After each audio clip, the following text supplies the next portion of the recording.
Well, today's Friday. I had my rotator cuff surgery on Monday. So I've kind of been doing a daily blog kind of for myself and for people out there. Just kind of what to expect the first couple days right out of surgery. So I come home. I really don't have a whole lot of help here. My mom did come home and offer to help as much as I needed her. Um, but again, she has her own medical issues. So I don't like being that added distraction to her. She's got a lot of other stress going on. So I was able to dress because I hit 72 hours yesterday. So I was able to shower, remove my clothing, the cloth and the pads that were over it. So as you can see, stitches. I definitely have some artwork from the orthopedic surgeon. You can definitely see my stitches are there. Definitely kind of tight in some areas. The cloth was very, very sticky. I had to shower a couple times to kind of get it off. I might even have some markings on my neck from the glue. Because it's like it's like a giant sticker. So I had that, and it took a little bit. I mean, I had to wet it and kind of wipe it down a little bit, and then wet it a little while later. A lot of dried blood came out. A lot of blood everywhere. It was kind of gross. Got the paddings off. Got them thrown away. The little stickers, the glue and stuff that they said were going to be on it, I didn't see. They did have some little gauze over it, but the gauze came right off. So I'm not exactly sure what they thought was going to be covered, but it doesn't look like my doctor bothered with any of that. It was just pretty much just gauze and then a giant like pad with a giant like super sticky sticker, and it really hurt kind of coming off. So I just kind of wet it and kind of slowly rubbed it off until the glue kind of came off a little bit. So that did kind of hurt. I still have some glue. I can feel it still on parts of my body or my neck. But I did get that part off. I did get it rinsed. Again, I got to get some of this marker off, but that material is still or that area is still very sensitive. I am off the Oxy. I didn't take it. I think I took it last night to go to bed, and that was it. I'm strictly on ibuprofen, and I only took one. So I'm on the slowest dose of Oxy, which is 5 milligrams. So I take it. It says every 4 hours is needed for pain, but it said first 3-4 days. So my goal is to be off of it. I'm trying to be able to regain parts of my life, like driving. I don't want to be sitting here on my recliner all day. That's not what I want to do. I want to be able to move. I want to be able to go for walks, things that I can use at least my arms and legs for, to kind of regain a little bit of normalcy back into my life. So as you can see, I kind of got some makeup on today. That was definitely a different struggle. You haven't had to do it with one hand. It's definitely interesting. Still not able to wear my contacts because I don't know how I'm going to be able to do that with just one hand at this point. So I am still wearing my glasses. It's just easier. Although they don't have, it's an older prescription because I've been wearing contacts for so long that the glasses are a very old prescription. Now let's kind of go over medicines. Now my doctor wanted me to take vitamin C every day. So actually I have a bottle of vitamin C. They're chewables. My son actually, my 17-year-old's been eating them with me every night. I got some ibuprofen from Amazon. They just delivered it. This is what I'm taking now. Probably every 2 or 4 hours. I'm tracking it. So I will admit the schedule that they gave me from the doctor's office did not work for me. It may work for you. It may work for others. It may be their ideal schedule. But you have no pain medicine from 10 o'clock at night till 7 o'clock in the morning. So you're going almost 10 hours. And then you have gobs of painkillers during the day. And it just didn't work for me. It's like, great, I'm awake and moving during the day, but all of that movement is causing me a lot of pain at night. So what I decided was to kind of go off of the Oxy, because again, they gave me Oxy. So go off the Oxy, and I went to the ibuprofen. I did talk to my anesthesiologist, though, because originally they told me Tylenol. And to me, Tylenol doesn't do squat for me. So they sent me home with just regular Tylenol, just regular pain reliefs from the pharmacy, over-the-counter pharmacy. To me, Tylenol never has done really a whole lot for me, so I didn't like it. So I was switching half of them to ibuprofen anyways, kind of what they tell you to do with sick children. rotate between Motrin and or Tylenol. So I decided to kind of do the same with myself. And I noticed I was having better effects. I was having better conversations. I felt my brain was less cluttered. I was less pain.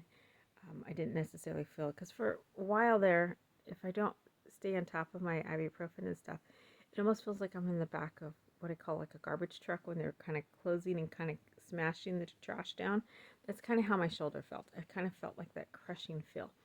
So it was very, very, it hurt, painful. So to me, that was one way to kind of take that crushing feel away. Doesn't mean I don't feel the throbbing. Doesn't mean I don't feel any of this other stuff going on, but I don't feel that crushing. I don't feel like someone's standing on my shoulder and jumping. And so that's significant for me. I can kind of regain a little bit of what I consider normal. I was able to put some makeup on today. Definitely, I don't know how to, I'm going to have to figure out the whole contacts bit. That's going to take me a little bit. So they have me on that. I'm trying to think, I have a lot of this stuff in this pill. So I do have, and no matter what, I can honestly say the medicine for vomiting and nausea, I forgot they gave this to me because, again, I was pretty much out when they gave the prescriptions to my mom when I was released from the hospital. I don't remember getting dressed. I don't remember them dressing me. I don't remember much of anything. So my son, luckily, he's almost 18. And he's the one that remembers. So every time I was getting sick or I was throwing up, that kind of thing, my son's like, Mom, we got medicine for it. And it dissolves in your mouth. It's not like you have to swallow it or anything like that. Just stick it in your mouth and it dissolves, which is, it kind of gives you a weird aftertaste. But that was very helpful because there's a lot of food I notice now that I can't eat. So my stomach is definitely changing. It's a lot more sensitive, which is really, I mean, my stomach was sensitive anyways, but now it's a little more sensitive. So on top of everything from before, now for breakfast, I'm stuck with a corn tortilla. Yes, that's about it. Bread is really hard. I'm trying to go to bread. I tried making myself a sandwich the other day, but it didn't work out very well. My stomach was not having it. So I was trying to do like pancakes in the morning. It wasn't settling well. So I was trying to figure out what was the best option for me. And so today I went to the corn tortilla. Pretty basic, pretty bland, pretty flavorless. But it worked because I didn't want this, ibuprofen to tear up my stomach. So that's my biggest concern with NSAIDs is how it goes through your organs. And I don't want to have it in my stomach and cause ulcers or, kind of crazy stuff that's happened. So even to my friends. So I've been kind of protective and trying to watch that. They do give you a stool softener because with opioids and pain medicine, it kind of stops your system. It stopped. And it's kind of difficult because for me, it's usually not an issue. I have IBS, so I have certain trigger foods. And I know my trigger foods, I can eat them and, it's just like milk. I can't drink milk. But now my system's changed. I can eat my trigger foods and have no reaction. So I had ice cream. Actually, I've had ice cream twice. I did throw it up. I take that back. Yesterday I did throw it up, but that doesn't quite the reaction I was expecting. So just be prepared. My stomach changed a lot, and it's kind of scary for me because I thought I had a better grip at my age of my body. I am just taking the regular medicine that I every morning when I get up, and I try to have something in my stomach. I do still have my thyroid medicine because I still have hypothyroidism, and then I'm also taking my stomach acid or my GERD medicine because those are medicines that I need to have anyways. If not, my stomach acid gets really out of control and it really, really burns. So I was kind of thankful that even though I took it before my surgery, they gave me some at the hospital as well by IV, and I still got super sick. I was throwing up all the way home. And because of the weather, it took an hour to get home because all the streets were flooded or closed, and it was just bad. So just keep that in mind. Definitely tired a lot. Try to work through that. I'm home by myself most of the day. My cats are kind of playing in the background, so you might hear them. So there's not a lot for me to do other than sleep and heal There's not a lot of distractions. My mom came over a few times, which is a distraction because you're not able to sleep. She wanted to do laundry, or she wanted to watch TV, or, where's this, where's that, where's this, what do you want for dinner? What about this? What do you want for lunch? And it's just like, can I just sleep and come talk to me tomorrow kind of thing. So just keep that in mind. It's nice having someone there to help you when you need it, especially when you're really sick at the beginning. I couldn't stand up straight to save my life. It was awful the first day, or even just getting out of the hospital, because I threw up. I had that anesthesia, it made me very nauseous for several hours. So I was thankful to have someone here to at least help me into the restroom or into the shower, just because I was throwing up. And it didn't matter if I had a throw up bag or not. There was no control. As for the arm, though, like I said, it's still kind of throbbing, pulsating a little bit. You can kind of see. I put a little bit of cream on it last night. So it still has a little bit of the crushing feeling to it. I can't touch it. It's still very sensitive. Can't move my arm at all, which is really a struggle for me, because to me, I feel like I should be better right now. I'm a fairly healthy 40-something-year-old. I'm almost 50. I get that, but I don't feel it, and I don't like feeling in the way I feel right now, like handicapped or disabled, or not being able to be myself. Just wanting to sleep, and being sleepy is just kind of, I'm healing, and I'm healing faster when I'm sleeping, but it's still, I feel very unproductive, which is very much not me. So, but the cloth is off. Definitely, you can see the stitches. That one had a lot of, the gauze and stuff were very, very bloody, so I'm assuming that's probably the one that had the most pain that I was feeling over the last couple days.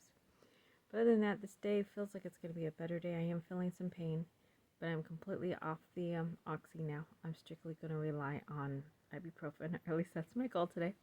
We'll see how well that really works out, but that's my goal. It's like I need to get back to at least some bit of normalcy.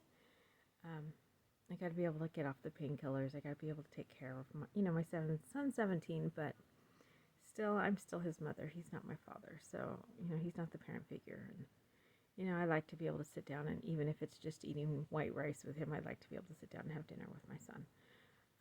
Maybe go see my grandchildren, or have them come over. At this point in time, I know I can't do that just because I'm in a lot of pain, and I know just, having a squiggly, wiggly little 4-year-old is just not a good idea. But she's got her 5th birthday coming up, and I want to be able to be strong enough for her at her 5th birthday party. So, nausea this morning wasn't too bad. I, again, had just a corn tortilla, so that's a little more bland. My stomach's handling it well. I noticed when I was eating the other items, or anything with too much flavor, it was giving me a lot more nausea or heartburn, and making me sick, and making it harder for me during the day. So the bland items seem to be working better for me. I do have my sling on. This is the one that they gave me. I do have a separate one, so if you are going to shower, I would definitely recommend having a separate one that doesn't have all this padding. So I just slide it on, so I have one in the shower. It's just strictly a little mesh sling. It was super cheap on Amazon. Just find one that works for you. I have a white one, and it just holds my arm in place, so that way I'm not tempted to move my arm at all. But I could also see in the sling initially where the dried blood was coming off. So because my sling is white that I use in the shower, I was able to see kind of where the dried blood was, because it was showing up on the white sling. Super helpful. I could tell you I'm itchy, very itchy. The one thing I noticed is under my arms. I can't lift my arm up to put deodorant on, so I'm really glad that this is November, or almost November, October, last week of October, because I couldn't imagine not having deodorant in the middle of summer. So I feel sorry for anyone who had this in the summer that needs deodorant like I do. California weather is definitely in the hundreds, and I couldn't imagine trying to bear through it. So I do notice that I am starting to get a little itchy. I have a little scratch stick, and I also have a clothing stick, which clothing stick's been helpful in getting things off the floor, but it has not been helpful in helping me get dressed. So it's still a work in progress. So I'm wearing a lot of sleeveless dresses and skirts just because they're the easiest to get on and off for me. I think My mom and I were thinking about going to Goodwill to see if we could find more. Just so I am not wearing the same thing. I think I'm down to 3. I think I have 3 strapless and or skirts that are long enough to be dresses. That I've been wearing a 4. I have one that's spaghetti strap, but I can wear it without, the left shoulder, because I am a dominant left shoulder. So again, this is what it looks like. This is what it feels like. Still got some crushing and feeling, but they said it was a small tear on my left rotator cuff. There is some abnormalities to the bone, but they said that's just my anatomy. So it's more of a J instead of a straight L or straight line. But again, they said that's part of my anatomy, so they didn't remove that I'm aware of. My follow-up appointment is in 2 weeks. I will also have my stitches removed, and then I start physical therapy the next day. So everyone has told me to keep some of my painkillers for physical therapy, so I'm really glad to be off the oxy in the event that I do need it for the physical therapy, because everyone I've talked to has said I'm going to need it for physical therapy, that they're just going to be brutal. So I'm a little scared, but again, it's 2 weeks out, so that still gives me a little bit of time, or 2 weeks after the surgery, so it gives me a little time to heal and prepare for it. But I wanted to kind of give you a look now that I got all the padding off. You can see kind of where he drew the bone lines and kind of where the stitching is and how it looks. It looks worse than I think it feels. I don't know, it feels pretty bad in the last couple days. But I am noticing itchy, so the scratch stick has been helpful in getting into areas that I cannot normally scratch because I can't move my arm. And having that second sling has been very beneficial in the shower. I can tell you having pumps for shampoo and conditioner is very helpful because you can't, there's no way I'm going to get it into my hand. And that's the one thing I kind of noticed is like you can't squeeze really because you have nowhere to squeeze it to. You can squeeze it into your hand as long as you can move your hand still, because you can move your hand and your wrist. So I have been able to do that. Very helpful, but I've been very scared to, get tempted to move my shoulder. And you feel it. You definitely feel the pain. But it's a little more manageable today. I'm on ibuprofen. I only took 1 in the morning, so I'm actually doing pretty good, I think, by my standards, ahead of where I thought I was. My goal was to be off the oxy. I thought I was going to have to double up on the ibuprofen without the oxy, but I seem to be okay on just 1. So my goal is to kind of keep it that way and maybe get off of it eventually. But I'm not taking it without food because I do know my stomach is very sensitive. So if you can do that, great. Try to get off the oxy as much as you can because it does become, I don't want to say I was addicted to it, but I stick to the time frame like I said. I didn't want to have withdrawals, so I don't want to be on it too long. I didn't find, it helped with the pain. It did mask some of the pain, not very well. If anything, it made me tired. So I didn't feel pain because I was asleep, but the minute I woke up, I still felt like the garbage truck was parked on my shoulder. So I don't want to say it was super beneficial for me. It did allow me to sleep, which allows me to heal. But other than that, that's kind of my day. This is my Friday morning. I'm dressed. I kind of got my makeup on a little bit, but you can. I kind of use the straightener briefly over my hair. Not easy to do, I will be honest. I'm going to have to find a new hairstyle because straightening is not the way to do it. It's probably going to have to go curly. A little mousse and a little gel and voila, because I can't straighten it with one hand. It's impossible. It's hard enough to brush, and then plus it gets stick on this sticky stuff from all the tape they put on my neck and my shoulder that my hair's getting stuck to it, and then I also have the sling that's there, so it's almost impossible, this hairstyle. So I may have a new hairstyle soon, but I hope everyone else is doing well. I'm glad I'm able to recap and share some of my thoughts and concerns every day as I go through this, empowering through it. And I know I'm going to get to the other end. It's just going to take me some time.